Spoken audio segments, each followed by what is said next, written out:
This story takes place on a yacht sailing in the middle of the ocean. A young woman is thrown from cabin 10 into the ocean. A young woman named Laura witnesses this and, upon investigating, discovers that no one was in cabin 10. Furthermore, no passengers are missing. Laura now sets out to find the girl, as well as the murderer who threw her from cabin 10 into the ocean. Bollywood Silver Screen presents The Woman in Cabin 10. The story begins with Laura, an investigative journalist with a well-known reputation.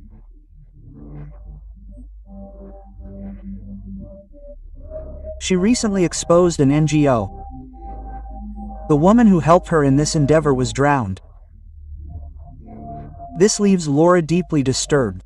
She desperately wants to overcome the memories of this incident. The next day, when she goes to the office, her boss tells her she should take a few days off to recover. Laura says, "I don't need a vacation. I've received an invitation from Anne Bloomer and her husband, Richard. They're taking all their board members on a luxurious yacht. They'll all be staying on that yacht for 3 days, 3 days I'll have to cover as a journalist." Quote, Anne suffers from a fatal disease called leukemia. She's in her final days. Therefore, her husband, Richard, and the board members have decided that all the money raised from this trip will be donated to charity. In this way, they all want to honor Anne. Dora tells her boss, "I'll go on this trip. Maybe it will even help me recover."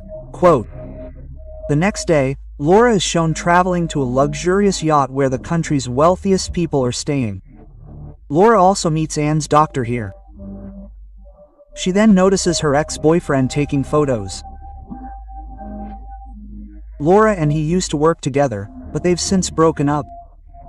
Therefore, Laura doesn't talk to him much and goes back to her cabin. The cabin next to hers is numbered cabin 10. As Laura goes to her cabin's balcony, some lit cigarettes roll from cabin 10 onto her balcony. She picks them up and throws them in the dustbin. Later that night, we see Richard thanking all the board members. He has donated money so that all the money can go to charity. He also tells everyone that his wife, Anne, is very ill, which is why she couldn't come to meet him. He thanks Laura for coming to his party to cover the trip. Here, she has invited a musician who will entertain everyone shortly. Laura then returns to her cabin. She gets ready for the party where the musician has come to entertain everyone. As she leaves, she sees her ex-boyfriend approaching. So, she goes into a cabin, avoiding his presence. This is cabin number 10. There, a woman is having a drink. She apologizes to her and leaves cabin number 10. Then, she goes to the party, where all the rich people are sitting and having dinner. There's also a social media influencer who, like Laura, has been invited. After dinner, Anne calls Laura over and says, "You're a great reporter. I've read so many of your articles.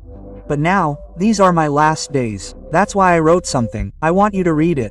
Quote, and when Laura reads it, she discovers it's Anne's will. It states that she has donated all her wealth to a trust. Laura says she should save something for herself. Anne says that when a person's life comes to an end, they can see the truth more clearly. "I know what I'm doing is absolutely right. I want all my wealth to be useful to those who need it. In fact, there's a big event coming up soon, where I want to read this will." Quote. After this, she puts the will in a drawer, locks it, and places the key on a bookshelf in front of Laura. Laura leaves, and as she's going to her cabin, her ex-boyfriend arrives, wanting to get close to her again. Laura controls her feelings and goes inside her cabin. While she's sleeping at night, she hears noises coming from cabin 10, a man yelling at a woman. She comes out to her balcony to answer the noises, and then she sees a girl thrown into the sea from the balcony of cabin 10. She can't believe her eyes. She informs the crew, and the yacht is stopped. The ocean is searched everywhere, but no one sees anything. Then, every member of the yacht is counted to determine who fell or was thrown from the yacht. But surprisingly, everyone on board is completely dead. Laura causes everyone to panic. Everyone thinks it was Laura's hallucination, and no one fell into the water. Laura explains, "I personally saw a girl fall from the balcony of cabin 10. When cabin 10 is mentioned, the crew members say it's locked. No one is there." Laura says, "I went inside that cabin. There was a girl there. Also, when I was on my balcony, some cigarettes from cabin 10 landed on my balcony, which I threw in the dustbin. When I went to check the dustbin, there were no cigarette butts in it." Quote. Laura understands something is amiss. She decides to investigate the matter herself, which is her job. Night falls, so everyone goes to sleep. The next morning, she meets with each crew member and interrogates them. But no one knows anything about the girl in cabin 10. Now, she goes to meet Anne. But even Anne doesn't listen to her. She says, "I've taken my medicine, so I have to go to sleep." Laura now wants to find out about the girl in that cabin at any cost. So she goes to her ex-boyfriend and says, "You've come here to do photography. You've taken so many photos here. I want to see them all." Quote. However, her boyfriend explains to her, "These are very rich people. Don't get involved with them, or they'll ruin you." Quote. But Laura doesn't care. She checks all the photos she's taken on the yacht on her ex-boyfriend's laptop, and in one, she sees the girl from cabin number 10. She takes the laptop and goes outside and asks everyone about the girl, but everyone replies, "We've never seen her on the yacht." No one believes her, but she wants to find out who she is at any cost. She then goes to her cabin to get a drink, and while she's getting a drink, someone signs a stop outside. Laura realizes this is the same person who doesn't want her to investigate the case, but when she goes outside, she doesn't see anyone. So she goes to the crew and says she needs to check the CCTV footage. When they try to view the CCTV footage around her cabin, they discover that the one surrounding her cabin is malfunctioning, making it impossible to check its footage. Laura realizes someone is plotting. So, she goes to her cabin's balcony and, risking her life, goes to cabin 10. After that, she goes inside the cabin and goes to the shower room, where she takes a hair from the drain to test the girl's DNA. This could reveal who the girl she saw in cabin 10 was, who may no longer be alive. She was thrown from the cabin 10 balcony into the ocean. She goes to her ex-boyfriend and tells him everything, how she brought hair samples from the girl she saw in cabin 10. But her ex-boyfriend doesn't seem too interested. Then a social media influencer comes to her and explains that she shouldn't follow these rich people. They can be very dangerous. But Laura doesn't care. She just wants to find out who the girl she saw in cabin 10 is. So she goes to the crew members and shows them a photo of the girl. But the most surprising thing is that the photo of the girl was taken on this very yacht, but no one saw her. Laura keeps wondering who that girl was. While thinking about this, she stands on the corner of the yacht when someone pushes her from behind. Luckily, she falls into the swimming pool. But before she can escape, someone closes the shutter from above. These are actually swimming pools that can be closed, and Laura is trapped inside, breathing her last. This swimming pool can be seen from below. Just then, a girl sees her, saving Laura's life. Everyone tries to convince Laura that the yacht isn't what she thinks. She should enjoy herself.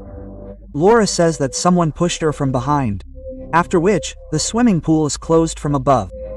But no one believes her. Laura now has only one piece of evidence, the girl's hair.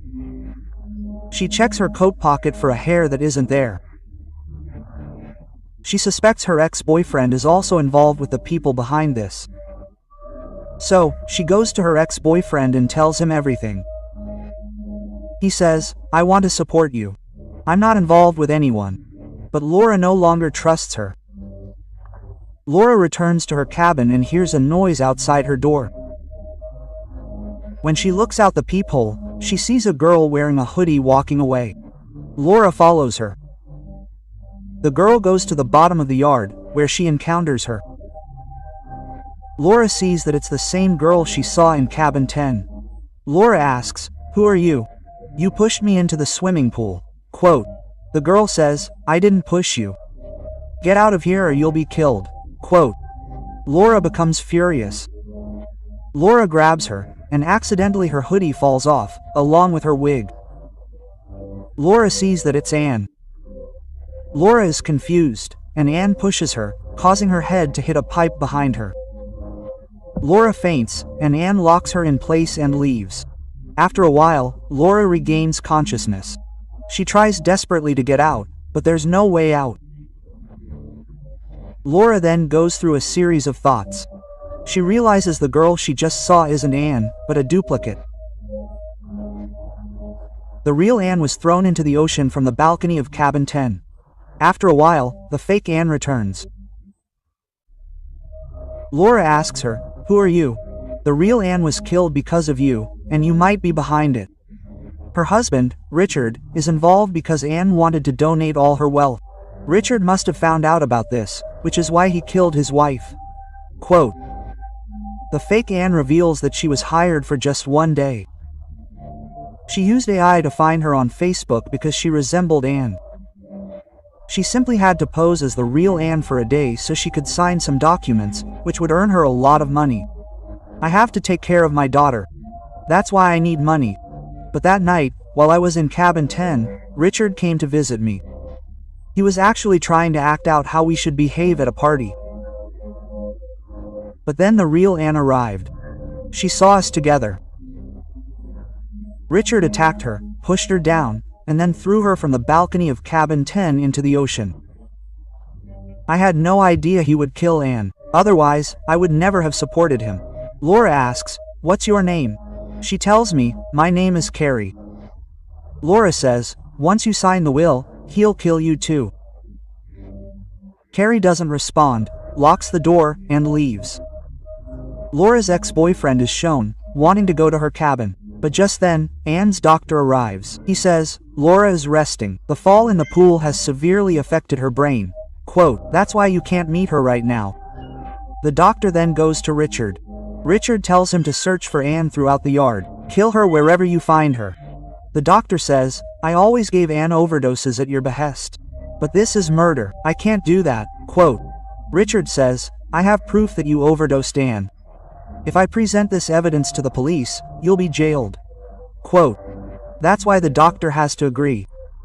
Carrie overhears all this. She goes to Laura and tells her everything. Laura says, "You should go to the police." Carrie says, "I can't do that. If the police find out about this whole conspiracy, I'll be arrested too. I'll leave the door open. You can escape." Quote. Laura says, "Richard will kill you too. But until the will is signed, you're completely safe. I promise I'll save you." Quote.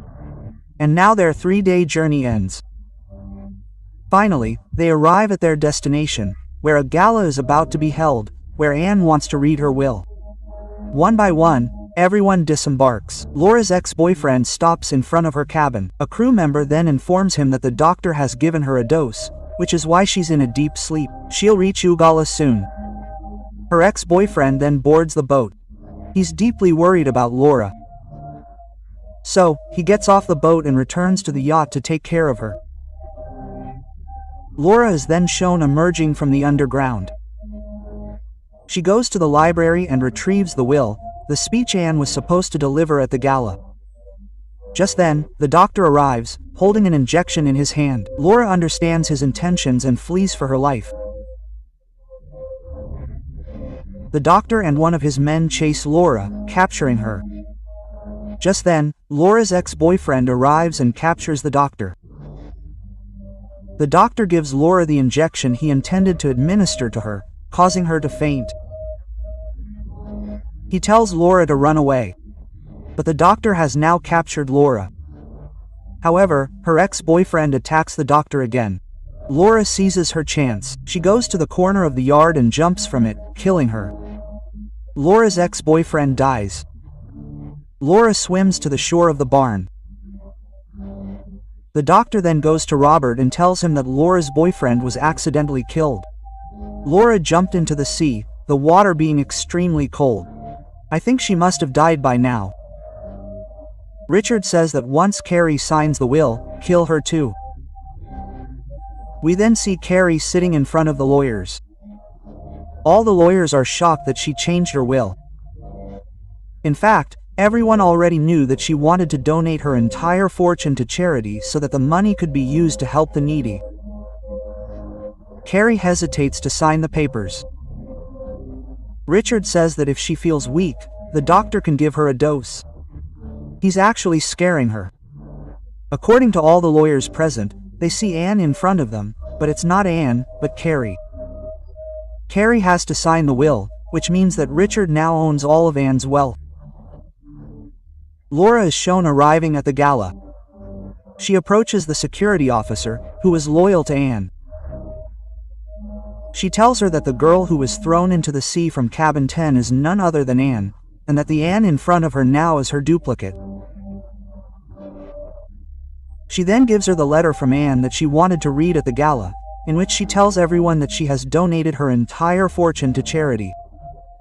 However, the security officer still doesn't believe her. Laura says, "I can prove it." We then cut to Richard at the gala event, giving a speech. Just then, Laura arrives, taking the microphone from him and begins reading the speech that Anne herself was supposed to deliver. Richard orders security to arrest her. But then, Carrie, disguised as Anne, insists that Laura be allowed to read it.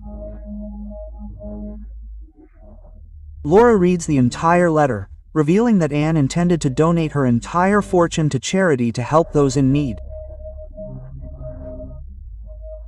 Richard once again tries to stop her, but Anne insists she be allowed to speak, and Richard becomes enraged and reveals that this isn't the real Anne, but an impersonator. Richard realizes that his secret is now exposed. Everyone knows his true identity. That's why he takes Carrie with him at knife point to escape. He plans to escape in a lifeboat, but then a security officer fires at him from a distance. The bullet hits his shoulder, causing him to drop the knife. The security officer tries to fire another shot, but fails to get a clear shot. Just then, Laura arrives, attacking Richard with a rod, and this time, he doesn't survive. He dies, thus saving Carrie. A few days later, we see Laura publish the entire story. Carrie has also arrived at her home, where her daughter was waiting for her. The doctor and his partner have been arrested by the police. They are charged with the murder of Laura's boyfriend and Anne, meaning they will now face life behind bars. The film ends with this.